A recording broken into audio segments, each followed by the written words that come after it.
Sejam muito bem-vindos ao primeiro curso online sobre sistema endocannabinoide e cannabis medicinal, oferecido pelo Instituto CuraPro Acolhe Vidas, na qual eu tenho a honra de participar. Meu nome é Paula Vinha, sou médica nutróloga e estou aqui para falar um pouquinho para vocês sobre essa parceria, tá? Estudo cannabis medicinal desde 2017 e estou aqui para falar um pouquinho para vocês sobre esse tema fundamental. E esse curso é voltado para médicos, profissionais da saúde, agentes comunitários e interessados de um modo geral, tá? Não tenho nenhum conflito de interesse quanto ao conteúdo apresentado. E vamos à aula 6, que é como que funciona o tratamento à base de cannabis medicinal no Brasil, tá bom?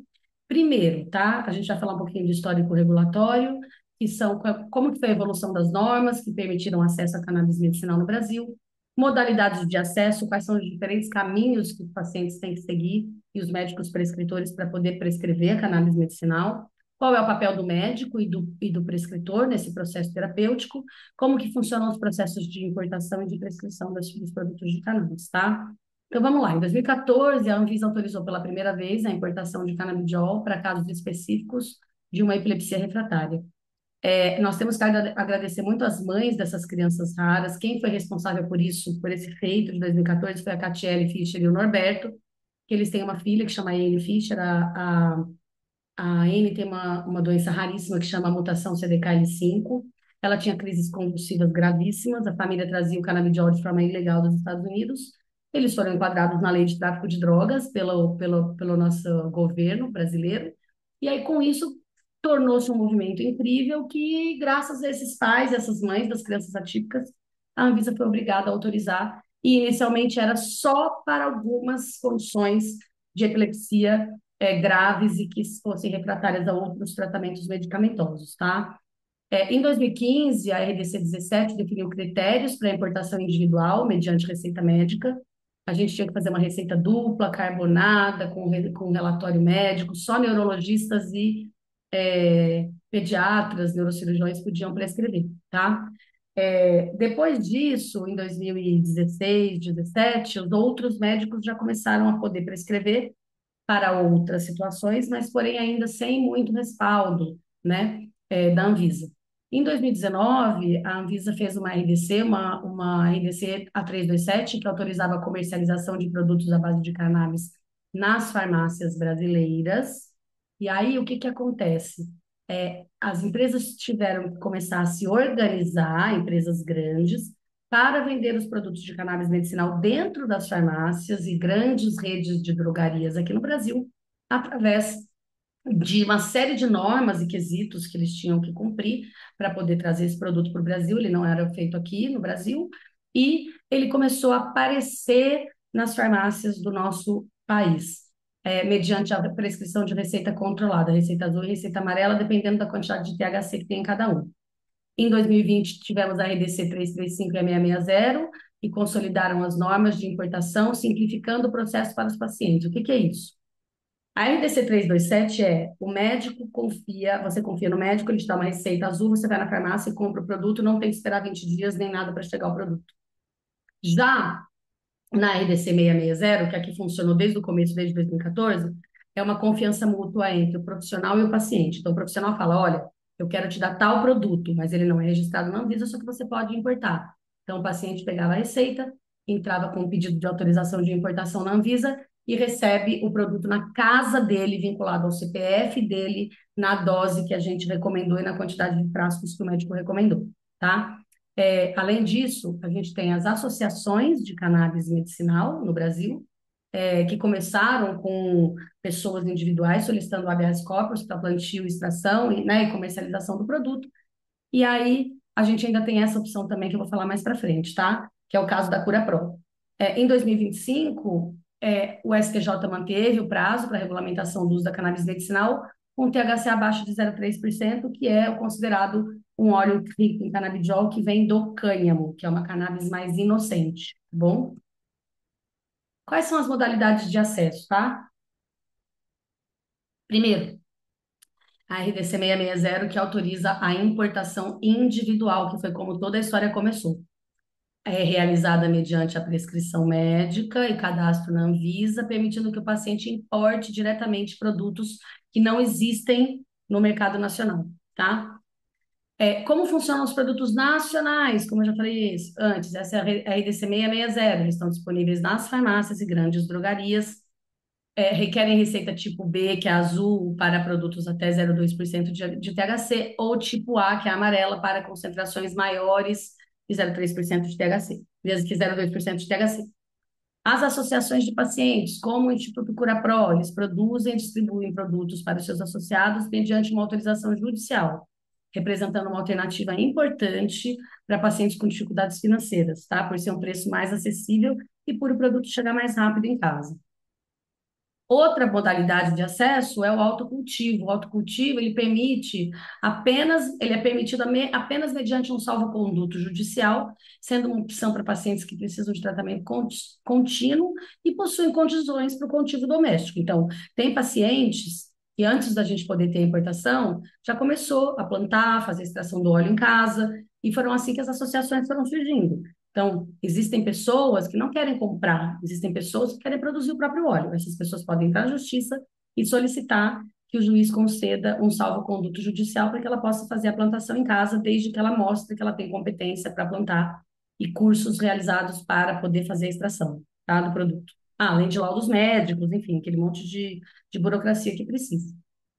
Qual que é o papel do médico prescritor, tá? Hoje em dia no Brasil, quem que é autorizado a prescrever? Médicos e dentistas, odontólogos, tá bom? Por enquanto, só nós podemos prescrever. Os biomédicos estão querendo, farmacêuticos estão querendo, mas normalmente quem pode prescrever são médicos e odontólogos, não é dentistas. Como que funciona essa prescrição? Depois de uma avaliação clínica completa, individualizada, com histórico de saúde, condições atuais, tratamentos prévios, o médico prescritor escolhe o produto, define o tipo de espectro, se é broad spectrum, se é full spectrum, se é isolado, tá? Qual é a concentração dos canabinoides, a via de administração, conforme necessidades específicas de cada caso, tá? Se vai ser via oral, se vai ser sublingual, se vai ser tópico, se vai ser inalado, não é permitido no Brasil, se vai ser uso de óvulo vaginal, se vai ser uso de supositório. Outra coisa, documentação adequada, tá? Precisa ser preenchido tudo corretamente, desde que, mesmo que se for a receita azul ou se for a receita branca, ela tem que ser toda, com os dados do paciente, e quer seja para a Anvisa, quer seja para comprar na farmácia, o paciente vai precisar de toda essa documentação, quer seja para ter o salvo-conduto para plantio também, tá? E, como eu já disse antes, é obrigatório o acompanhamento desse paciente para a gente poder titular a dose e o tipo de cannabis. Porque às vezes a gente não acerta de cara o tipo, às vezes a gente não acerta de cara a dose, e a gente precisa fazer esse ajuste da dose para a gente conseguir uma terapêutica adequada. Se você faz uso do jeito que você quer, ou com um profissional que não é competente, ou com um profissional, ou com esses aplicativos por aí que tem, que a consulta é feita online em 8 minutos, você não vai ter o efeito que a gente gostaria. Você não vai melhorar e você vai achar que a cannabis medicinal não funciona. E isso não é verdade. Como que funciona o processo de importação? Passo a passo, tá? Você faz uma consulta médica, o médico vai emitir a sua receita específica para o produto que ele quer que você use, contendo todas as informações necessárias sobre o produto e como você vai usar.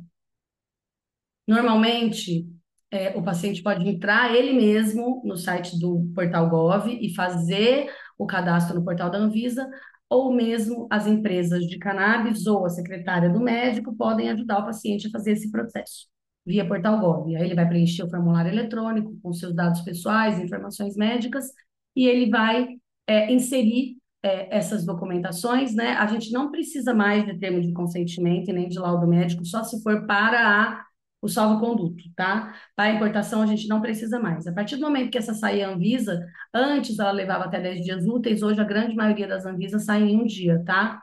Ela não é mais a validade de 2 anos, a Anvisa vale por um ano, porém a receita vale 6 meses. Então, se o paciente sumir do médico mais do que 6 meses, ele vai ter que voltar para pegar outra receita, porque senão ele não vai conseguir renovar a Anvisa dele, tá? Então, aqui, gente, é um ano que a Anvisa é válida, sendo que a receita é válida 6 meses, tá bom? Como que funciona a judicialização, né? E as políticas públicas no Brasil? Primeiro, acesso via SUS. A gente consegue, por exemplo, se eu faço uma receita de um produto de cannabis medicinal e o paciente não pode comprar, a gente pode entrar com um pedido na justiça para que o SUS arque com este tratamento gratuitamente para o paciente, mostrando, só que aí a gente tem que mostrar para o SUS e para o processo, para o juiz, que nada mais funcionou para esse paciente tão bem quanto a cannabis medicinal, por exemplo, tá? Então, a gente pode sim. A gente sabe que existem algumas cidades do Brasil, alguns estados do Brasil, que já estão incorporando a cannabis medicinal no SUS. Entretanto, isso ainda não é uma realidade, ainda vai demorar um tempo para acontecer, e por isso um dos objetivos desse curso aqui, ensinar médicos, profissionais de saúde, agentes comunitários a lidar com esse universo novo, para que quando chegar essa medicação no SUS, vocês possam já estar mais familiarizados com essa terapêutica, tá bom? E com todos os processos. Existem vários projetos de lei que estão tramitando no Congresso Nacional, como o PL 399 de 2015, que visa regularizar o cultivo e ampliar o processo a cannabis, o acesso, né, à cannabis medicinal no Brasil. Esse ainda é um papo que já faz 10 anos que está acontecendo, ainda vai demorar um pouco. Estão tentando regulamentar o cânhamo industrial esse ano, mas já foi barrado também por enquanto. Então, a gente sabe que tem algumas coisas que demoram um pouco mais no Brasil para acontecer. Entretanto, alguns estados brasileiros, como São Paulo e Distrito Federal, já fizeram isso, tá? Inclusive, esse curso que a gente está tendo é por conta de uma emenda parlamentar do deputado Caio França, que se preocupa muito, ele é um parlamentar que se preocupa muito com a cannabis medicinal no SUS. Além disso, a gente tem decisões judiciais favoráveis, né, que para pacientes e para empresas, e em 2025, de fevereiro de 2025 agora, o STJ manteve o prazo para regulamentação do uso da cannabis medicinal com THC abaixo de 0,3%, que é o que eu falei para vocês, que é o canabidiol feito de cânhamo, tá? Que é um produto full spectrum, que a gente fala. Considerações éticas e profissionais. A gente tem que fazer sempre uma abordagem baseada em evidências, como qualquer outro recurso terapêutico, como qualquer outro tratamento, seguindo toda a parte de evidência científica, princípios éticos e prática médica. Tem que ter um comprometimento entre médico e paciente. Não adianta o paciente fugir e voltar 6 meses depois dizendo que tem uma receita nova que não funciona o produto, tá? Essa terapêutica é uma terapêutica muito séria e, como tal, deve ser levada a sério.